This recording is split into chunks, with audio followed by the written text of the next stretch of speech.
আইয়ামে জাহিলিয়াতে শিরিক, ওখানকার আপনার সুদ, ওখানকার আপনার জেনা, ওখানকার মাদক, ওখানকার গোত্রীয় হানাহানি 23 বছরের মধ্যে পরিবর্তন হয়েছে কিনা? যখন মক্কা বিজয় হয়েছে তখন কি ওই মক্কার মধ্যে কোনো শিরিক ছিল? কোনো মূর্তি পূজা ছিল? কোনো সুদ ছিল? কোনো মেয়ের সাথে খারাপ আচরণ করা হয়েছে? কোনো ধর্ষণ হয়েছে? কোনো ব্যভিচার, গোত্রীয় হানাহানি? না সবাই ভাই ভাই হয়ে গেছে?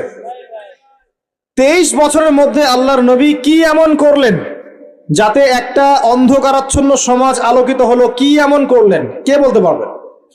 23 বছরের মধ্যে আল্লাহর নবী কি এমন করলেন? তিনি কি কোনো জাদু করেছেন?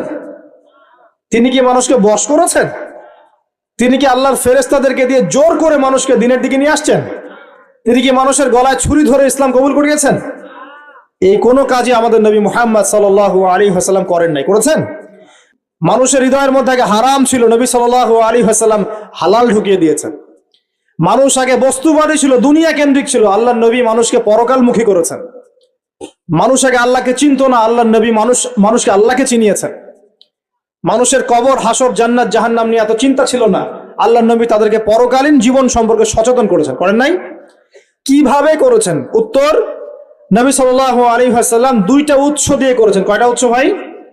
1 নাম্বার আল্লাহর কিতাব মানে আল কোরআন, 2 নাম্বার নবীর সুন্নত মানে কি? হাদিস। আমার সাথে কথা বলেন। 1 নাম্বার কি? আল্লাহর কিতাব মানে কি? আল কোরআন। 2 নাম্বার নবীর সুন্নত মানে হাদিস।